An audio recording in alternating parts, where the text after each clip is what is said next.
Hi കൂട്ടുകാരെ, focus art and ഫാക്റ്റിലേക്ക് സ്വാഗതം. സ്വാതന്ത്ര്യ ദിനക്കുറിപ്പാണ് ഇന്ന് നമ്മൾ ചർച്ച ചെയ്യാൻ പോകുന്നത്.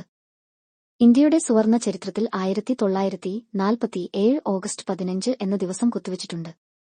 200 വർഷത്തെ ബ്രിട്ടീഷ് ഭരണത്തിൽ നിന്ന് ഇന്ത്യ സ്വാതന്ത്ര്യം നേടിയ ദിവസമാണിത്. രാജ്യത്തുടനീളം അന്നേ ദിവസം ഇന്ത്യയുടെ ദേശീയ പതാക ഉയർത്തുന്നു.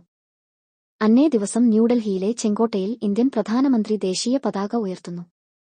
1947 ഓഗസ്റ്റ് 15 ഇന്ത്യയുടെ ആദ്യത്തെ പ്രധാനമന്ത്രി ജവഹർലാൽ നെഹ്റു ഡൽഹിയിലെ ചെങ്കോട്ടയുടെ ലാഹോറി ഗേറ്റിനു മുകളിൽ ഇന്ത്യൻ ദേശീയ പതാക ഉയർത്തി. തുടർന്നുള്ള ഓരോ സ്വാതന്ത്ര്യദിനത്തിലും നിലവിലെ പ്രധാനമന്ത്രി പതാക ഉയർത്തി രാജ്യത്തെ അഭിസംബോധന ചെയ്യുന്നത് പതിവാണ്.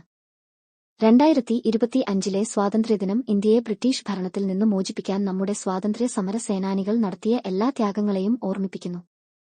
1947 ഓഗസ്റ്റ് 15 ഇന്ത്യയെ ബ്രിട്ടീഷ് സാമ്രാജ്യത്വത്തിൽ നിന്ന് സ്വതന്ത്രമാക്കിയതായി പ്രഖ്യാപിക്കുകയും ലോകത്തിലെ ഏറ്റവും വലിയ വോട്ട് അധിഷ്ഠിത സംവിധാനമായും ലോകത്തിലെ ഏറ്റവും വലിയ ജനാധിപത്യ രാജ്യമായും മാറ്റുകയും ചെയ്തു. 2025 ഓഗസ്റ്റ് 15 ഇന്ത്യ സ്വാതന്ത്ര്യത്തിന്റെ 79 വർഷങ്ങൾ ആഘോഷിക്കുകയാണ്.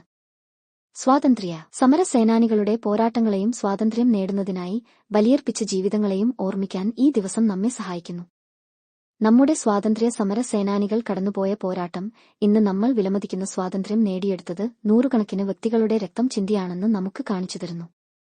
ഇത് ഓരോ ഇന്ത്യക്കാരന്റെയും ഉള്ളിൽ ദേശസ്നേഹം ഉണർത്തുന്നു. ഇത് ഇന്നത്തെ തലമുറയെ അവരുടെ ചുറ്റുമുള്ള വ്യക്തികളുടെ പോരാട്ടങ്ങൾ മനസ്സിലാക്കാനും ഇന്ത്യയിലെ സ്വാതന്ത്ര്യ സമര സേനാനികളുമായി പരിചയപ്പെടാനും സഹായിക്കുന്നു. വീഡിയോ ഇഷ്ടപ്പെട്ടാൽ ലൈക്ക് ചെയ്യുക. കൂടുതൽ വിവരങ്ങൾക്ക് ചാനൽ സബ്സ്ക്രൈബ് ചെയ്യുക.